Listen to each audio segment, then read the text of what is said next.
On pourrait penser que la finalité principale d'une croisière est de descendre du navire et de découvrir de nouvelles destinations, prendre quelques photos, acheter un aimant pour le réfrigérateur et revenir à bord avec la sensation d'avoir vécu quelque chose d'unique. Mais quelque chose est en train de changer et de plus en plus de passagers prennent une décision différente. Rester sur le bateau même lorsqu'il est à quai. Et pour être sincère, j'ai moi-même fait des croisières entières sans mettre un pied à terre. Je ne le regrette absolument pas. Alors, que se passe-t-il exactement ? Pourquoi y a-t-il de plus en plus de voyageurs expérimentés qui préfèrent ne pas descendre du navire à l'arrivée au port ? Et quand devriez-vous envisager de faire de même ? Analysons cela en profondeur. Il existe des raisons très solides pour lesquelles rester à bord peut être, de façon surprenante, la partie la plus gratifiante de votre voyage. Quand le port n'est pas tout à fait SR. Le fait qu'une croisière fasse escale dans un endroit ne signifie pas qu'il soit obligatoire de descendre. La sécurité à terre n'est pas toujours garantie et il existe des destinations où le risque a augmenté. Dans certaines zones touristiques, l'afflux de visiteurs a fait exploser les petits vols, les arnaques et même des incidents plus graves. Ce marché de rue qui semble si pittoresque peut être signalé par un avertissement officiel, quelques jours avant le voyage. C'est pourquoi je consulte toujours les pages officielles de sécurité du ministère britannique des Affaires étrangères ou du département d'État des États-Unis. Si je vois des signaux d'alerte, je préfère rester sur le bateau sans hésiter. Grâce à cela, j'ai évité des problèmes dans des lieux où il y a eu récemment des troubles, comme à Cozumel, dans des zones conflictuelles du Honduras ou dans certaines régions des Bahamas sous avertissement actif. Parfois, la piscine du navire est l'option la plus sûre et la plus sensée. Quand l'excursion demande trop pour si peu. Soyons francs, il existe des ports où descendre implique un effort considérable qui ne vaut guère la peine. Beaucoup de navires accostent loin des villes ou des sites emblématiques. Exemple typique, la Spezia pour visiter Florence, le Havre pour aller à Paris, ou Livourne pour rejoindre Pise. Tout cela implique de longs déplacements, coûteux et bondés. Avez-vous vraiment envie de passer 2 heures dans un bus juste pour prendre une photo devant une cathédrale ? Parfois, quand on connaît déjà l'endroit, le mieux est de rester à bord, de savourer tranquillement un cappuccino et de profiter du bateau sans stress. C'est votre voyage, pas un marathon touristique. La tromperie du port de nom seulement. Certains noms d'escale sonnent spectaculaires, mais cachent un piège. Si votre itinéraire mentionne Rome, il est très probable que le navire accoste à Civitavecchia, à 1h30 de la capitale. Il en va de même pour des ports comme Trieste pour Venise ou Livourne pour Florence. Vous ne débarquez pas à côté du Colisée, mais à côté d'un parking d'autocar. Je vérifie toujours les emplacements réels sur des sites comme whatsinport.com pour savoir exactement où nous allons nous arrêter. Si rejoindre la ville signifie perdre plusieurs heures, je préfère investir ce temps à me détendre sur le pont, avec un livre et sans me presser. Quand le port est trop bondé. Les ports de croisière sont de plus en plus saturés, surtout en haute saison. Et rien ne gâche plus la journée que de partager une petite île avec 15 000 autres passagers. Je me souviens avoir consulté cruisehive.com avant d'arriver à Nassau. Un jour, seulement 2 navires étaient à quai. Mais le lendemain, il y en avait 6. Devinez quel jour j'ai choisi pour descendre. Si le port est envahi par des géants flottants, je me retire du plan d'excursion. Je préfère un transat avec vue et de l'espace pour respirer, pendant que les autres font la queue à terre. Quand les habitants ne veulent pas de visiteurs. Ce n'est pas agréable à dire, mais il y a des villes où les habitants ne veulent plus de nous. Le tourisme de croisière suscite du rejet dans certaines destinations. À Barcelone, on est allé jusqu'à arroser les touristes avec des pistolets à eau depuis les balcons. À Venise, on limite activement les navires, et à Bergen, Norvège, il existe même des panneaux demandant aux croisiéristes de partir. Si je perçois cette hostilité, pour moi c'est clair. Je reste sur le navire et j'évite de me sentir comme un invité indésirable. Profitez de tout ce que vous avez payé à bord. Parlons de valeur. Aujourd'hui, les croisières regorgent d'extras. Forfait boisson, accès au spa, restaurant de spécialité, cabine avec service premium.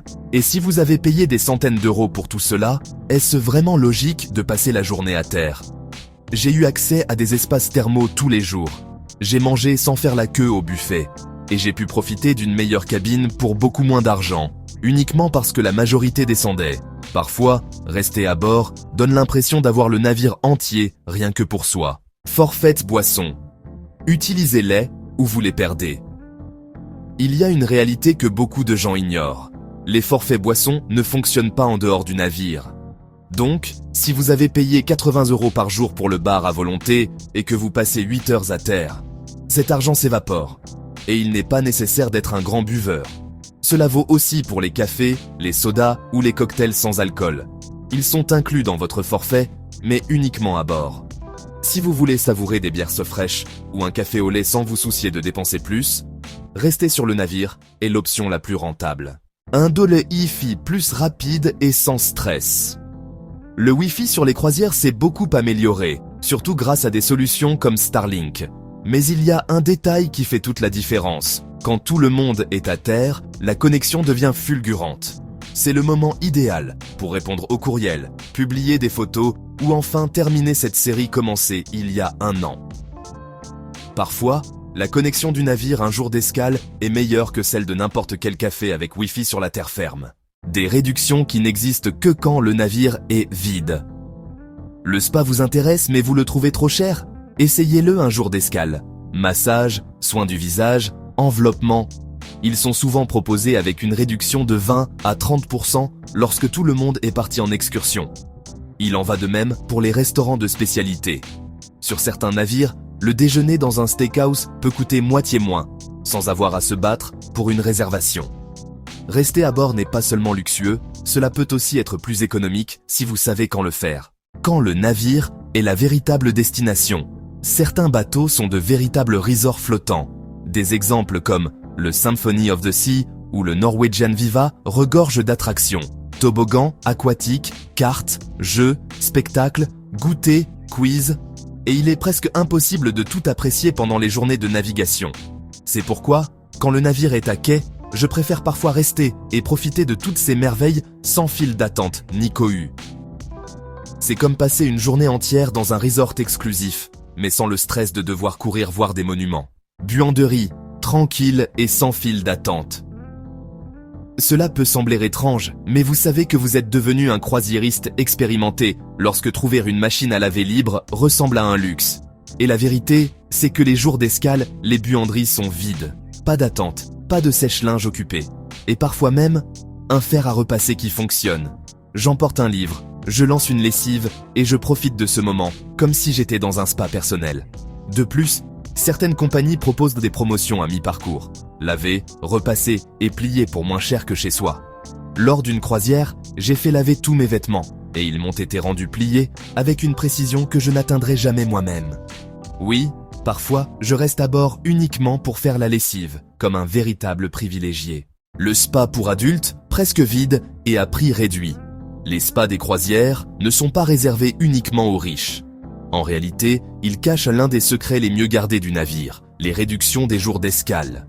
Massage, soins du visage, enveloppements aux algues, tout est proposé avec une remise de 20 à 40%. Et le meilleur, c'est qu'il n'y a ni bruit de bingo dans les haut-parleurs, ni foule, ni vendeurs insistants de crèmes miracles. Mon conseil, consultez le dépliant du spa la veille de l'escale et réservez à l'avance. C'est l'un des rares moments où la détente authentique ressemble à une véritable aubaine. La piscine la plus tranquille que vous verrez pendant tout le voyage. Si vous avez déjà essayé de trouver un transat lors d'une journée ensoleillée en pleine mer, vous savez que c'est comme jouer aux chaises musicales. Mais lorsque le navire est à quai et que presque tout le monde descend, la piscine se transforme en un véritable oasis. Pas de cris, pas d'enfants qui courent, pas de musique assourdissante. Juste vous, le soleil et un jacuzzi avec beaucoup d'espace. Une fois, j'ai même eu la piscine à débordement pour moi tout seul. Je me suis senti comme dans un hôtel de luxe privé. Mais attention, n'oubliez pas la crème solaire. Sans témoin, personne ne vous prévient si vous prenez des couleurs façon homard. Le personnel du bar peut vraiment discuter. Il y a quelque chose qui n'est pas assez reconnu. Les barmen, ce sont parmi les meilleurs interlocuteurs du navire. Mais évidemment, quand tout est plein, ils doivent servir à la vitesse de l'éclair. En revanche, les jours d'escale, l'histoire change. Vous pouvez vous asseoir tranquillement, commander un cocktail sans alcool et discuter de leur destination préférée, d'anecdotes de passagers ou du coin secret où l'on sert le meilleur espresso. Une fois, on m'a même appris à préparer une boisson spéciale que j'ai fini par baptiser la croisière paresseuse. Ce sont ces petits moments qui font que rester à bord en vaut vraiment la peine. Buffet à bord. Erreurs à éviter et astuces méconnues. Le chaos du premier jour. Vous venez de monter à bord. Vous êtes enthousiaste, vous avez faim, et tout le monde est dans la même situation. Résultat, le buffet ressemble à un magasin pendant les soldes. Des familles qui traînent leurs valises, des files interminables, et pas une seule table libre. Voici une astuce clé. Vérifiez si le restaurant principal est déjà ouvert. Souvent, ils proposent un déjeuner servi à table, dans une ambiance calme et avec une meilleure cuisine. Vous pouvez aussi essayer le grill près de la piscine ou la pizzeria du navire. Sur certaines croisières, il y a même des réductions dans les restaurants de spécialité ce premier jour. Alors, à moins d'aimer le chaos, évitez le buffet d'embarquement. Ne mettez pas tout dans la même assiette. Oui, c'est à volonté. Mais cela ne veut pas dire que tout doit aller dans la même assiette. Mélanger des macaronis au fromage, des boulettes, un cocktail de crevettes, de la pizza et des côtes de porc n'est pas vraiment la meilleure stratégie. L'idéal est de se servir de petites portions, de goûter un peu de tout, puis d'y retourner si quelque chose vous a plu. Ainsi, vous évitez de gaspiller de la nourriture et vous ne terminez pas le repas avec l'impression d'avoir avalé une encre. L'hygiène. Ce n'est pas de la décoration. Ce distributeur de gel hydroalcoolique n'est pas là pour faire joli. Dans un buffet, on partage les pinces, les louches et, malheureusement, aussi les microbes. Lavez-vous ou désinfectez-vous toujours les mains avant de vous servir. Et s'il vous plaît, pas de doigts dans les plats, pas de pain trempé dans les sauces, ni de double dipping. Et si quelque chose vous échappe et tombe sur la protection en plexiglas, mieux vaut ne pas faire semblant de rien. Chaque côté du buffet peut être différent. Beaucoup de croisiéristes croient que les deux côtés du buffet sont identiques, mais ce n'est pas toujours le cas. Ce qui semble être un design symétrique peut en réalité cacher des stations complètement différentes. D'un côté, il peut y avoir des sushis et de l'autre des tacos ou de la cuisine asiatique. Alors, avant de vous contenter de la traditionnelle casserole suspecte, faites un tour et explorez bien tout ce qui est disponible. Si vous avez des allergies, prévenez dès le début. Les compagnies de croisière sont généralement préparées à gérer les allergies alimentaires, mais elles ne peuvent pas vous aider si elles ne sont pas au courant. Informez-les à l'avance, avant l'embarquement, et au buffet, parlez à un superviseur plutôt qu'à un serveur débordé portant 6 plateaux à la fois.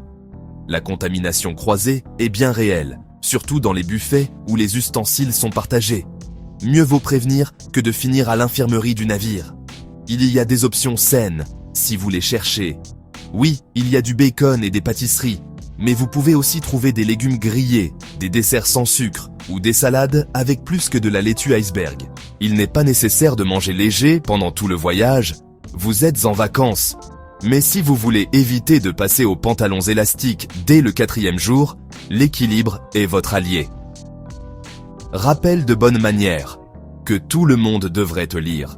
Nous avons tous appris les bonnes manières à un moment donné, ne les laissons pas à la maison. Ne doublez pas dans la file, ne bloquez pas la station en bavardant, ne compliquez pas la vie du personnel. Et utilisez toujours une assiette propre si vous retournez vous servir, même si la première semble intacte.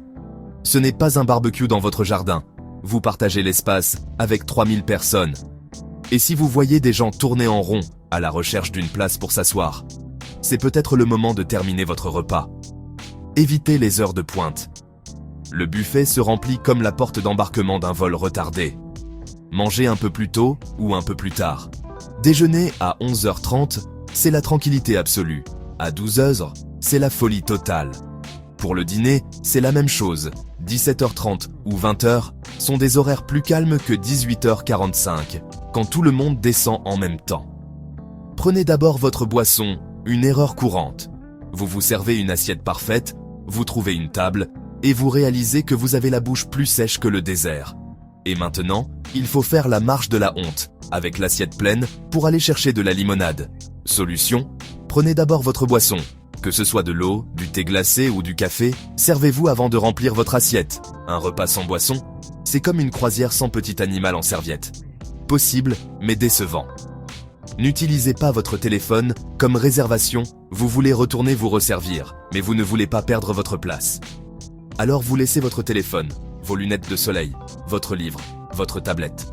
Comme si la table vous appartenait par décret. La vérité, c'est que la plupart des gens sont charmants. Mais tout le monde n'est pas honnête. Si vous êtes seul, demandez à un membre de l'équipage de vous garder la place ou emportez vos objets de valeur avec vous. Et si vous êtes accompagné, faites des tours. Votre téléphone n'est pas un gardien. Ce n'est pas un chihuahua sur la terrasse d'un Starbucks. Ne vous perdez pas en retournant à votre table. Vous êtes entré d'un côté, vous êtes allé au stand des viandes, puis au sushi, et maintenant vous ne savez plus comment revenir à votre table. Vous n'êtes pas seul, les buffets peuvent ressembler à des labyrinthes. Utilisez des points de repère. Êtes-vous près de la machine à glace, du bar à soupe, ou du monsieur qui ne cesse de compter combien de crevettes il a? Et si vous vous perdez, qui sait? Peut-être découvrirez-vous un coin de dessert qui vous avait échappé. Dernières astuces et rappels. Nous passons tous par le buffet. C'est simple, pratique et l'endroit où les régimes viennent mourir avec dignité. Mais même dans quelque chose d'aussi banal, il existe des erreurs qui peuvent te gâcher votre expérience ou celle des autres. Quelques conseils supplémentaires pour en profiter comme un véritable vétéran. Ne campez pas aux tables. Si vous voyez des gens tourner en rond pour trouver une place et que vous avez fini de manger, libérez l'espace. Évitez les heures de pointe. Déjeuner à 11h30 ou dîner à 17h30 peut sembler étrange, mais cela garantit la paix. Vous n'avez pas à tout manger d'un coup. Vous pouvez revenir autant de fois que vous voulez. Mieux vaut se resservir que finir écœuré avec une assiette montagne. N'allez pas au buffet en maillot de bain mouillé. La plupart des compagnies exigent au moins un t-shirt et des chaussures. Ce n'est pas un bar de plage. Prenez votre boisson avant de remplir votre assiette. Ainsi, vous n'êtes pas coincé avec la bouche sèche et sans verre. Ne marquez pas votre territoire avec votre téléphone. Si vous devez quitter votre place, demandez de l'aide au personnel ou allez-y accompagné. Apprenez à vous repérer dans le buffet. Si vous vous perdez, utilisez des points de repère. Vous trouverez peut-être cette mousse cachée qui illumine votre journée. Et oui, les calories en croisière ne comptent pas, ou elles ne devraient mais pas. Vous le savez, vous passez devant le stand des desserts convaincu de ne pas céder. Et ce petit cheesecake semble prononcer votre nom. La solution?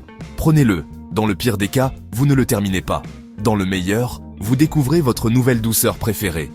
Il fut un temps où ne pas descendre au port donnait l'impression de rater quelque chose.